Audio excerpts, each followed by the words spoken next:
આ કાળજે ચોંટ લાગી હશે અને માએ ભેળિયાની ભેટ વાળી અને ચારણોના ઘરે ઘરે ફર્યા છે, એક એક ઘરે ચારણો. અને હું તમારી પાસે કે બીજું કાંઈ માંગવા નથી આવી, વિદ્યાની ભીખ માંગવા આવી છું. તમારી પાસે શિક્ષાની ભીખ માંગો. એ મારી માયું, એ બહેનો દીકરીઓ, માયું તમારી દીકરીઓને ભણાવો, તમારા સંતાનોને ભણાવો અને એના એજ્યુકેટેડ બનાવો ને કે એને કોઈનો દરવાજો ખોલવા હાટું થઈ અને દરવાજે ઊભું ન રહેવું પડે, એના દરવાજા ખોલવા માટે થઈ અને બીજાને ઊભું રહેવું પડે.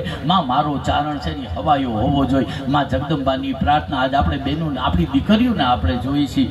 આ પ્રતાપ શેનો તો કે અંતરથી કરેલી પ્રાર્થનાનો, અંતરથી કરેલી પ્રાર્થના અહીંયા સંભળાય છે. માં જગદંબા હોનલે આપણને આ પ્રમાણ આપ્યું છે સાહેબ કે અહીંની કરેલી પ્રાર્થના અહીંયા સંભળાય છે. આજ આપણે જોઈ છીએ આપણા સમાજની વાડી, પછી એમાં કોઈ એક નથી આવતો એટલે કીધું ચારણ એક ધારણ. એને માત્ર ફરજ માટે થઈને ન માગ્યું, માત્ર મારું માટે થઈને ન માગ્યું, માત્ર સુરત માટે થઈને ન માગ્યું. એને સમસ્ત 3.5 પાડાના ચારણ કે આ દુનિયાની માથે ચારણ જ્ઞાતિમાં અવતરેલો હોય ને એ જગતના બધાનું એકો એકનું માં હે જગદંબા તું કલ્યાણ કરવી જોઈએ. ભેળિયાળી સાહેબ અને આવી જગદો એને આપણને પ્રમાણ આપ્યું. હું તો એમ કહું સાહેબ કે એને આપણને અવતારી હોવાનું પ્રમાણ આપ્યું છે. 3.5 પાડાના ચારણોની વચ્ચે પોતાનો ભેળિયો ઊંચો કરીને એમ કે જેનામાં કડવા નિવેદ થતા હોય એ બધાને આજથી માફ છે. મારા 3.5 પાડાના ચારણો, કોઈ કડવા નિવેદ ન કરશો અને બધા મીઠા નિવેદ કરજો. કડવું નિવેદ કરતા જો કદાચ તમને પાપ લાગે મૂકવાનું તો એ હું મારા ભેળિયામાં લઈ લઉં છું. આવી કેનારી જગદંબા સાહેબ આવું 3.5 પાડાના ચારણો વચ્ચે ઊભા થઈ અને માં જગદંબાએ તેદી માએ કીધું હતું આપણે અમે કોઈને આદેશ દેવા નથી નીકળ્યા. અમારી એક 30 વર્ષની મજલ છે સાહેબ, હરિરસ પાઠની અમારી એક 30 વર્ષની મજલ છે.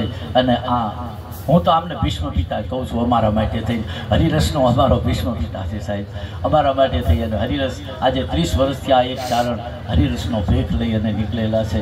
ચારણોના નેહડે જાવું, હરિરસનો પાઠ કરવો અને સાચી અને સારી વાતો ચારણોની વચ્ચે કરવી. આ ગામની વાત ઓલા ગામ, સારી હોય તો કરવાની, ખરાબ હોય તો અહીંયા હવન કરીને નીકળવાનું. હા એવા અનુભવ થાય ને. આ તો બળતરા છે ને થાય. પણ હવે એવી આ અવસ્થા છે કે આજે 30 વર્ષના બધા આની ઓલામાં અમારા મામા નહીં કોઈ મંત્રી, નહીં કોઈ ખજાનચી, નહીં કોઈ પ્રમુખ ને બધા પાછા મંત્રી, બધા ખજાનચી, બધા પ્રમુખ.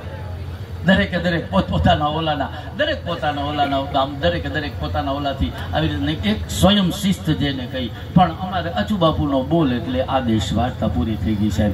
એમ કે આપણે આમ કરવાનું છે એટલે વાર્તા પૂરી થઈ ગઈ. સુરેન્દ્રનગરથી નીકળીને એમ ક્યારેક આદેશ કે ક્યારેક ચારણમાં તો પછી ઠાકરે મૂકેલી છે અકડાય.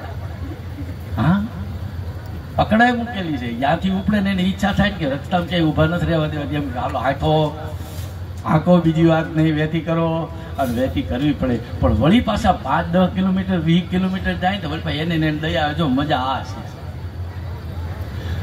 હા ગુણ ગંભીર ગિરાસત ચારણ, દાતાર દિલ દયાવંત ચારણ. વળી પાછી એમ એને આનામાં પ્રગટે માં જગદંબા પ્રગટાવે એનામાં મોંગલ અંદરથી જ હુકમ કરે એ કે આમ ન હોય, ઊભી રખાવો ક્યાંક રસ્તામાં.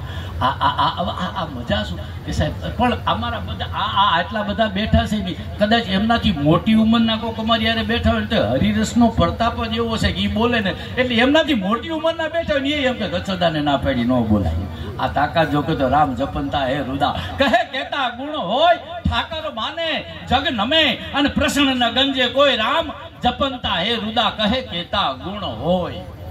એનું ભજન કરવામાં કેટલા ગુણ તો કે આ 3 પેઢી આજે 3 પેઢી હરિરસની અને આ સ્ટેજ ઉપર 3 પેઢી હોય તો અહીંયા હરિરસનો પ્રતાપ છે. રામ જપંતા હે રુદા કહે કેતા ગુણ હોય. 3 પેઢી સાહેબ હરિરસની આપણે સૌ જાણીએ છીએ. અને દીકરા જયારે બાપની ઓળખ બની જાય ને એ મજા.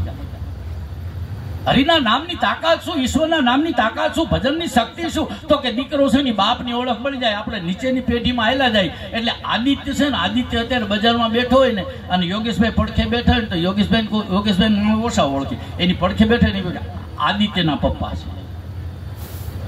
યોગેશ બોક્સા બરાબર છે, ભગવાને એને બહુ એક અલગ મકામ આપી દીધો છે. પણ નાની સાંગ જે છે ને એ યોગેશ બોક્સાને જોવે એટલે એમ કે યોગેશ બોક્સાના નામથી ન ઓળખે, આદિત્યના પપ્પાથી ઓળખે. એ કે આદિત્યના પપ્પા છે. હા, અને અચુ બાપુને બહુ યોગેશભાઈ પડખે બેઠા હોય ને તો એ એમ કહેવાય, અચુ બાપુ સામું જોઈને એમ કે આ યોગેશભાઈના પપ્પા છે. અને સુદાન બાપુના નામને જેણે અમર કર્યું છે સાહેબ, હાજીરસનો પાઠ લઈ અને નીકળ્યા છે. આવી જબરી શક્તિ, બાપ દીકરો જ્યારે બાપની ઓળખ બની જાય ને સાહેબ, આ ઈશ્વરના નામની તાકાત છે, આ ભજનની તાકાત છે, આ ભજનની શક્તિ. એવો એક ચારણ આપણી વચ્ચેથી સાહેબ જ્યારે એના દરબારમાં સીધા, એટલે રામ જપંતા હે રુદા કહે કેતા ગુણો, એના નામમાં શક્તિ શું, એના નામમાં તાકાત શું, તો કે સાહેબ બસ બીજું કાંઈ નહીં. મનના યુધામાં તારા એ મનમાંથી જાશે. સડેલા ઉધામાં હોય ને એની બેડે હેઠા બેસી જાય. ભજનમાં આ થાય. હું કાંઈક સૌ ઘણાને પોતાની પહોંચ નો પાવર હોય. વિચાર કરીએ આપણે કે આપણા ગામનો સરપંચ આપણને બોલાવે તો આપણે આમ કોલર ઊંચા કરીને હાલીએ ગામમાં કે આ સરપંચ મને પૂછીને વાત કરી છે. હવે એમાં આપણને ધારાસભ્યએ ક્યારેક કીધું હોય કે ભાઈ કેમ છે આ જરાક પૂછવાણું જરાક સમજજો, તો એને કેટલો આપવામાં કોન્ફિડન્સ આવી જાય, ખાડો ફલાણા આપણને કીધું એમ. આપણા ધારાસભ્ય મને પૂછે એમ. હવે એમાં સંસદ સભ્યનો ક્યારેક ફોન આવે એટલે તો ઓર મોજ આવે. હવે એમાં રાષ્ટ્રપતિએ ક્યારેક પૂછ્યું હોય કે આ જરાક કોકડું પૂછવાણું છે અને તમારી સલાહની જરાક જરૂર છે, એ ઊંચો કેટલો હાલે વિચાર, કેટલો ઊંચો હાલે. 3 લોકનો રાષ્ટ્રપતિ જેના આંગણે આવી અને ઊભો રહેતો તો સાહેબ કાયમ પૂજાવા માટે થઈ, અને 3 લોકનો રાષ્ટ્રપતિ ભગવાન ભોળોનાથ તિલોક પાળ વ્યાળ માલ કષ્ટકાળ ભાંજનમ તિશોળ ધારી ભૂતચારી અર્ધચંદ્ર શેખરમ વેદાંતિ સાત શોધકમ નમામિ નાથ શંકરમ વિશુદ્ધ કીર્તિ જ્ઞાન મૂર્તિ ગૌરી મૌલી મંડનમ અપાર યોગ દર્શનમ અનેક દુષ્ટ દંડનમ નગેન્દ્ર પુત્રી સેવિતમ નિજા સ્વયં મનોહરમ નમામિ નાથ શંકરમ નમામિ નાથ શંકરમ નમામિ નાથ શંકરમ નમામિ નાથ શંકરમ. 3 લોકનો રાષ્ટ્રપતિ ભગવાન ભોળો જેના આંગણે આધીન થઈને ઉભો રહે, આમ અદબ ભીડીને ઉભો રહે, અને શિવની 24 મુદ્રામાંથી એને એમ પૂછે કે રાવણ મહારાજ આજ મારી કઈ મુદ્રામાં પૂજા કરવાની છે, એ મુદ્રામાં હું તમારી સામું આસન લગાવું. અને એ મુદ્રામાં આસન લાગે, રાવણની પૂજા પૂરી થાય ત્યાં સુધી શિવને એના આંગણે બેહવું પડે, અને વળી પાછી પૂજા પૂરી થાય પછી શિવને રાવણ રજા આપે ત્યારે એનાથી નીકળી શકાય. 9 ગ્રહને ઢોલીએ બાંધીએ ને હું તો હોડ તાણી. 9 ગ્રહને ઢોલીએ, આનાથી વધારે પહોંચ તો દુનિયામાં કોઈની નહીં હોય ને. કદાચ પોતાની પહોંચનો પાવર હોય, આનાથી વધારે પહોંચ કોઈની ન હોય સાહેબ. પણ એને 9 ગ્રહને જે ઢોલીએ બાંધીએ ને હું તો હોડ તાણી, એ રાવણને ખબર નહોતી કે એક દી મૃત્યુ કરશે ઉઘરાણી. ઓલો આવી એનો ઊભો રહેશે. માટે રામ ભણો ભણ, રામ ભણ અને અવરા રામ ભણાય. આપણા મોઢે નહીં લઈને તો બીજા તો લેવાના નક્કી છે. ખંભે ચડાવીને કહે છે રામ બોલો ભાઈ રામ, રામ બોલો ભાઈ રામ, કરતા કરતા ઉપાડીને લઈ જાય. બાકી થાશે તો થાશે તે. રામ ભણો ભણ, રામ ભણ અને અવરા રામ ભણાય. જીણમુખ રામનો ઉચ્ચરે તામુખ લોહ જડાય. જેના મોઢે રામનું ભજન ન આવે એના મોઢે લોહ જડાય, એટલે કાંઈ બોલતો બંધ ન થઈ જાય. આવે નહીં, રામનું નામ મોઢે ન આવે. હા, અને આખી જિંદગી હવે કોકની સરતી ડેગડીમાં પાણા જ નાખ્યા હોય અને મલકના ઓટલા જ ભાગ્યા હોય, એના મોઢે રામનું નામ કેમ આવે? ન આવે. એવો કાકો મરવા પીડ્યો હતો ને 80 વર્ષની, 80-90 વર્ષ, એમાં જ હોય. હા, કોકનું તૂટ્યું ને, તૂટે એટલે અડખે પડખેથી સમાચાર મળે ફલાણા બાપા અહીંયા બેઠા હતા કે આ તો તૂટે રજીસ્ટર તૂટે જ, કે બાપા બેઠા હતા ને કે તૂટે જ હોય 100%, કે રે જ નહીં. હા, ફલાણા કે બાઈ જાતો કે ફલાણી બોન ની આટો મારી આવી તો કે બાથી હોય 100%. હંપ હોય ને કહંપ ઉભા કરે સાહેબ. એવા આના મોઢે રામનું નામ કોઈ દી ન આવે. રામ ભણો પણ રામ ભણે ને અવરા રામ ભણાય. જો કદાચ તું નહીં લે તો કે તો અવરા રામ ભણાય, મતલબ અવળો કરો એટલે મરા.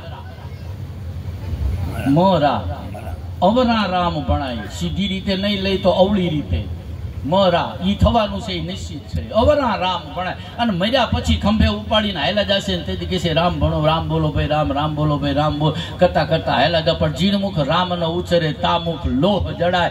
છેડી ઘડીએ રામનું નામ નથી આવતું. હવે એ 80-90 વર્ષની ઉંમરે સાહેબ પાંગતું તો બદલાવીને છોકરા કંટાળી ગયા હતા.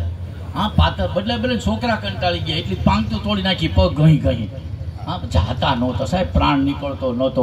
ઠાકરને પ્રાર્થના કરે, પાડોશી પ્રાર્થના કરે, એ કે હવે આ બાપાનું ટૂંકું થાય તો સારું. પાડોશીએ જ્યારે 5 હરિરસ ચાલુ કર્યા ને તઈ બાપાનું પૂરું ખાવાની તૈયારીમાં થઈને તો કે હવે છોકરા બધા ભેગા થયા. છોકરા ભેગા થઈને કે એક કામ કરીએ કે બાપા જો શેલી કરીએ, રામ બોલી જાય ને તો એમનો બેડો પાર થઈ જાય.